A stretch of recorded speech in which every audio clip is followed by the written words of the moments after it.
خلیل ہیں تو اس حوالے سے حضرت ابراہیم علیہ السلام کی آزمائشیں بھی بہت کٹھن تھیں، بہت سخت تھیں۔ مالک ارض و سما نے حضرت ابراہیم علیہ السلام کے متعلق ارشاد فرمایا کہ ہم نے ابراہیم علیہ السلام کو اپنا خلیل بنایا ہے۔ ابراہیم علیہ السلام کو اللہ نے بہت سارا ایک موقع پر مال و متاع عطا فرما رکھا تھا، بہت سارے آپ کے پاس بکریاں اور اونٹ اور دیگر بہت سارے جانور تھے، تو اس والے سے اس وقت یہ بہت بڑا متاع ہوتا تھا اور بہت بڑی دولت ہوتی تھی۔ اللہ رب العالمین نے ملائکہ کے سامنے حضرت ابراہیم علیہ السلام کی شان کو بیان کیا اور فرمایا دیکھو ابراہیم میرا خلیل ہے اور وہ مجھے کبھی بھولتا نہیں بلکہ ہر لمحہ مجھے یاد رکھتا ہے اور میرا شکر ادا کرتا رہتا ہے۔ میرا کتنا پکا دوست ہے کہ مجھے ہر وقت وہ یاد رکھتا ہے۔ تو ملائکہ نے اللہ کی بارگاہ میں عرض کی یا اللہ پھر یاد کیوں نہ کرے، دوست کیوں نہ ہو، تو نے اس کو اتنا مال جو دے رکھا ہے،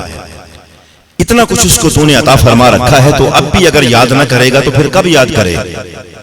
اگر تیرا خلیل ہے اور تجھے یاد کرتا ہے تو نے بھی تو اس کو بہت کچھ نواز رکھا ہے اور بہت کچھ دے رکھا ہے۔ اللہ رب العالمین نے فرمایا کہ میرے فرشتوں، بات مال اور دولت کی نہیں ہے، بات اس محبت کی ہے جو ابراہیم کو میری ذات کے ساتھ ہے،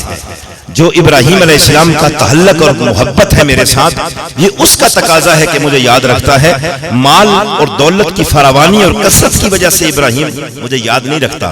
اور اگر پھر بھی تم یہ سمجھتے ہو، یہ کہتے ہو کہ وہ مال کی وجہ سے مجھے یاد کر رہا ہے، تو پھر جاؤ، میں تمہیں اجازت دیتا ہوں، زمین پہ چلے جاؤ اور میرے ابراہیم کا امتحان لے لو، لگ پتا جائے گا کہ ابراہیم کی یاری ہمارے ساتھ مال کی وجہ سے نہیں ہے بلکہ ہماری ذات کی وجہ سے ابراہیم ہم سے پیار فرماتا ہے۔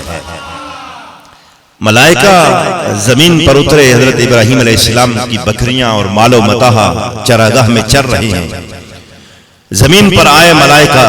انسانی شکل میں فرشتے نے آ کر بآواز بلند اللہ رب العالمین کے ذکر کی صدا لگائی، سبوح قدوس ربنا ورب الملائکۃ والروح۔ ایک اللہ کا ذکر اور پھر فرشتے کی زبان، اس میں عجیب سا ایک مزہ تھا، عجیب سی لذت اور عجیب سی چاشنی تھی جو حضرت ابراہیم علیہ السلام کے کانوں میں پڑی۔ اور یہ بات حقیقت ہے کہ جسے خدا کے ذکر کی لذت کا پتہ چل جائے پھر اسے کائنات کی کسی اور شے میں وہ مزہ نہیں آتا جو اسے خدا کے ذکر میں مزہ آتا ہے۔ اللہ کی یاد میں جو چس ہوتی ہے، جو ذکر کا مزہ ہوتا ہے، جو لذت ہوتی ہے، جو روح کو فرحت و شادمانی نصیب ہوتی ہے، کائنات کی کسی شے میں وہ لذت نہیں ہے۔ اور ذکر اللہ کی لذت کو انبیاء کرام سے زیادہ بھلا اور کون سمجھ سکتا ہے؟ تو ابراہیم علیہ السلام کو بہت مزہ آیا، بہت سرور آیا اس ذکر میں، تو آپ اس ذکر کرنے والے کی آواز کے تعاقب میں چلے۔ آپ کے قریب پہنچتے پہنچتے اس ذکر کرنے والے نے جو بآواز بلند اللہ کا ذکر کر رہا تھا، اس نے ذکر روک دیا۔ ابراہیم علیہ السلام اس کے پاس جب پہنچے تو آپ نے فرمایا اللہ کا ذکر کرنے والے، تو اللہ کا ذکر کر رہا تھا تو مجھے بڑا مزہ آیا ہے، یہ ذکر مجھے پھر سے سنا، مجھے بڑا سرور آیا ہے اللہ کا ذکر تیری زبان سے سن کے۔ اب وہ تو فرشتہ تھا، انسانی شکل میں آیا ہوا تھا، اور مقصد اس کا امتحان تھا، ابراہیم علیہ السلام کی آزمائش کرنا تھا۔ اس نے کہا ابراہیم بات یہ ہے کہ پہلے تو میں ذکر کر رہا تھا اپنی مرضی کے ساتھ، اب ذکر اللہ کا ہوگا آپ کی فرمائش پہ، آپ کی چاہت پہ، آپ کی طلب اور طلب پہ اب اللہ کا ذکر ہوگا، تو اب وہ مفت نہیں ہوگا بلکہ اب تمہیں اللہ کا ذکر سننے کے لیے قیمت ادا کرنی ہوگی۔ حضرت ابراہیم علیہ السلام نے فرمایا اچھا چلو ٹھیک ہے، کیا قیمت چاہیے، تم کیا لوگے؟ تو اس فرشتے نے کہا اگر خدا کا ذکر سننا چاہتے ہو تو یہ بکریاں شکریاں ساری میں لوں گا، یہ جتنا مال تمہارا متاع چر رہا ہے نا یہ سارا مجھے دے دو تو میں تمہیں اللہ کا ذکر سنانے کے لیے تیار ہوں۔ ابراہیم علیہ السلام جنہوں نے زندگی ساری نہ اپنے لیے کبھی کچھ کمایا، نہ اپنے لیے کبھی کچھ بچایا نہ رکھا، کمایا بھی یار کی خاطر، لگایا بھی یار کی خاطر، آپ نے فرمایا کیا بات کرتے ہو، مال و متاع کی اللہ کے ذکر کے سامنے بلا کیا حیثیت ہو سکتی ہے، تم میرا سارا مال و متاع لے لو، بس تم مجھے اللہ کا ذکر اسی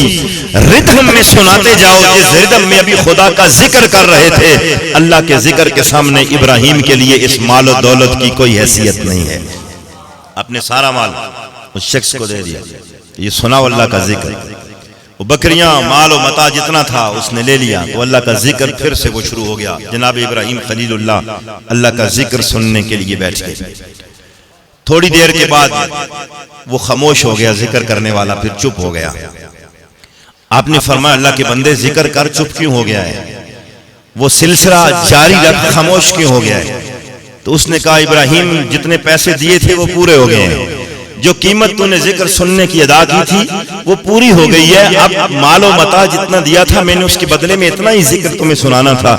اب اس کے بعد اگر ذکر سننا ہے تو کچھ اور دو، اور تو آپ کے پاس ہے کچھ نہیں۔ مال و متاع، بکریاں، جتنے بھی جانور تھے، مویشی، یہ تو سارے کے سارے میں لے چکا ہوں، لہٰذا اب اگر چاہتے ہو کہ میں ذکر کا سلسلہ جاری رکھوں اور آپ کو مزید اللہ کا ذکر سننے کے لیے ملے تو پھر آپ اس کے بدلے میں بتائیں مجھے اور کیا قیمت دیں گے۔ اللہ اکبر، واتخذ اللہ ابراہیم خلیلا۔